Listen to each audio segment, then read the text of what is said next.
Yamaha tidak seperti Honda. Memang Yamaha tidak memiliki market share sebesar Honda. Dan Yamaha tidak punya motor yang laris manis seperti Honda Beat. Tapi Yamaha penjualannya cenderung merata, nggak ada yang menonjol banget kayak Honda. Jadi ya Yamaha seperti lebih berwarna produknya. Menariknya di sini adalah entah apa maksud Yamaha, apa hanya untuk menambah warna atau bagaimana, Yamaha di tahun 2025 ini mengumumkan dan mengeluarkan Yamaha MX King. Ini adalah yang cukup bikin bingung karena bagaimanapun segmen bebek sport saat ini sudah tidak lagi menjadi primadona seperti beberapa tahun lalu. Dengan Yamaha MX King ini muncul sebuah pertanyaan, kenapa Yamaha masih aja ngejual Yamaha MX King di tahun 2005, di mana orang-orang pengennya motor matic atau sport fairing. Kenapa Yamaha masih bermain di kelas bebek sport? Apakah ini hanya untuk menentukan identitas siapa raja bebek sport?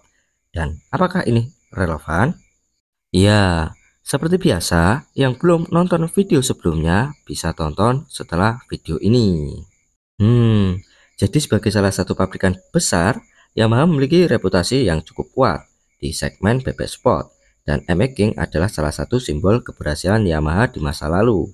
Jadi ya, dengan mempertahankan Yamaha MX King, berarti Yamaha seperti menjaga warisan dan citra mereka sebagai produsen motor yang serba bisa. Selain itu, Yamaha juga mungkin melihat MX King sebagai bagian dari strategi diversifikasi produk. Yamaha tetap mempertahankan motor ini, seperti ingin membuktikan kalau Yamaha dapat menjangkau berbagai segmen pasar. Memang, saat ini motor matic Yamaha seperti NMAX dan Aerox mungkin menjadi andalan utama Yamaha dalam hal penjualan. Tetapi MX King akan tetap ada untuk menjadi pilihan alternatif bagi konsumen yang tidak ingin beralih ke motor matic. Emang ada orang yang nggak mau pakai motor matic? Ya ada dong. Walaupun motor matic kita bisa simpulkan motor serbaguna, tapi ada sebagian besar orang idealis yang tidak ingin menggunakan motor matic dengan alasannya masing-masing. Jadinya ya sah-sah aja. Mereka nggak pakai motor matic, emang siapa yang larang, ya kan?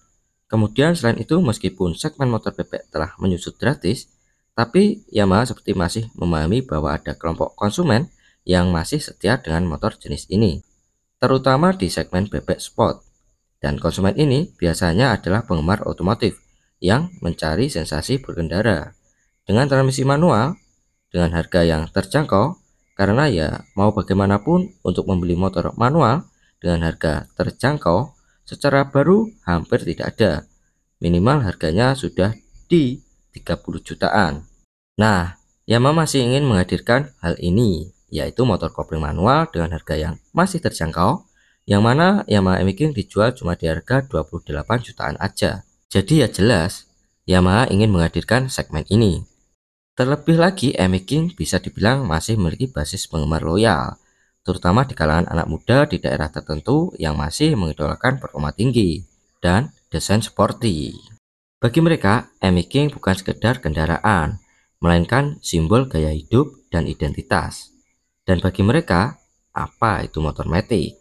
Menariknya, di luar dari hal yang ada, sebenarnya pasar MX King tidak hanya di Indonesia. Karena mau bagaimanapun, MX King juga dijual di beberapa negara lain dengan nama Exciter di beberapa pasar Asia Tenggara seperti Vietnam dan Filipina. Motor bebek sport masih memiliki penggemar yang cukup besar dan Yamaha mungkin masih memanfaatkan skala ekonomi dengan tetap memproduksi MX King untuk memenuhi kebutuhan pasar global. Jadinya ya daripada diekspor doang, ya apa salahnya tetap dijual di Indonesia. Apalagi nih, untuk pasar global sudah merilis Exciter 155 VVI yang pada akhirnya MX King 150 memiliki permintaan ekspor yang kurang banyak. Jadinya ya jual aja di Indonesia. Ya kasarnya sekali mendayung 2 pulau terlampaui. Pintar memang Yamaha.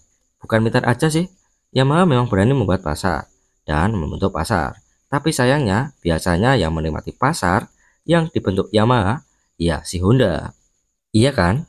Namun walaupun hal ini terkesan menguntungkan Yamaha karena seperti tidak ada yang dirugikan, tapi menurut beberapa pakar otomotif, mempertahankan MX King di pasar bukan tanpa tantangan.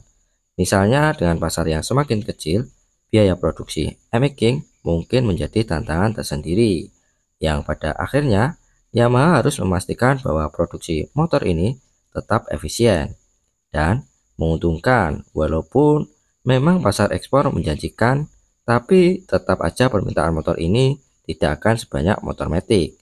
Yang terlepas dari apapun alasannya, Yamaha mempertahankan e-making. Yamaha sudah seperti membuktikan kalau Yamaha adalah raja dari segmen motor bebek, khususnya bebek sport. Tidak ada pabrikan lain yang masih niat berjualan motor bebek sport di tengah era motor matic. Kemudian, apa sih spesialnya e-making ini? Kita lihat dari segi mesinnya. Untuk mesinnya, ia masih menggunakan mesin 150 cc SOHC yang memiliki bor di 57 mm dan stroke di 58,7 mm dengan tenaga maksimal di 15,15 HP dan torsi maksimalnya di 13,8 Nm. Ya, sebenarnya mesinnya enggak ada yang spesial. Hampir mirip sama seperti yang dulu, belum VVI, tapi sudah dihasil. Namun di luar dari mesinnya, rangkanya juga masih sama, pakai tipe backbone. Suspensi depan juga masih sama, yaitu teleskopik.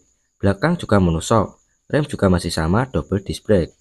Dan dimensi pun ya masih kurang lebih sama, di 1985 mm untuk panjang, dan lebar di 570 mm. Dan tingginya ada di 1100 mm dengan jarak sumbu roda di 12.290 mm. Berat isinya juga ya kurang lebih sama di 118 kg. Hampir keseluruhannya ya masih sama aja. Tapi nih kalau mau ngomongin desain udah cuma bisa mingkem aja nih mulut. Desainnya bener-bener keren, nggak gagal sama sekali kalau menurut saya pribadi. Headlampnya ya agak unik, tapi gimana ya, kayak punya ciri khas tersendiri. Terus batok depannya juga terlihat lebih futuristik, tapi cukup pas kalau saya pribadi. Lebih suka ini motor kalau dilihat dari belakang. Rasanya gimana ya, pas banget.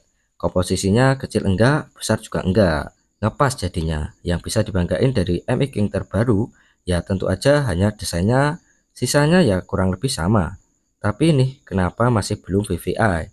Katanya sih mau dimasukin ke Indonesia yang VVI. Dan hal ini sudah ada dari tahun 2023 kemarin. Rumornya, Yamaha sudah melakukan pendaftaran. Dalam surat pendaftaran tersebut juga menampilkan unit yang dikabarkan sebagai e-making 155 VVI. Dalam suratnya juga ada beberapa gambar yang ditampilkan di situ. Mulai dari tampak perspektif, tampak atas bawah, depan belakang, hingga samping motor. Jika dilihat secara seksama visualnya memang mencerminkan motor bebek 155 VVI yang sudah dijual di beberapa negara di Asia. Tapi sampai saat ini belum ada pengumuman pasti. Mungkin Yamaha berpikir berkali-kali jika ingin memasukkan motor ini ke pasar Indonesia. Karena sejatinya ya perbedaan pasar Indonesia dan negara ASEAN lainnya cukup berbeda. Karena menurut Yamaha pasar motor bebek di beberapa negara ASEAN yang masih cukup tinggi, sedangkan di Indonesia ya sangat sedikit. Jadinya ya Yamaha mungkin tidak mau mengambil resiko yang terlalu jauh. Menjual e-making versi ini aja udah berisiko. Gimana dengan 155 VVI? Tapi kita nggak tahu sih kedepannya gimana. Apakah Yamaha benar-benar ingin memasukkan e-making 155? Ya kita lihat aja nanti. Tapi intinya sejauh ini Yamaha masih berani dan niat menjual motor bebek sport. Itulah alasannya kenapa Yamaha masih menjual Yamaha e-making di tahun 2025. Gimana nih menurut kalian? Komen di bawah ya. Dan jika kalian suka dengan video ini, boleh like. Dan yang belum nonton video sebelumnya, bisa nonton setelah video ini. Dan tunggu video berikutnya. Sampai jumpa. Bye-bye. Yamaha semakin di depan.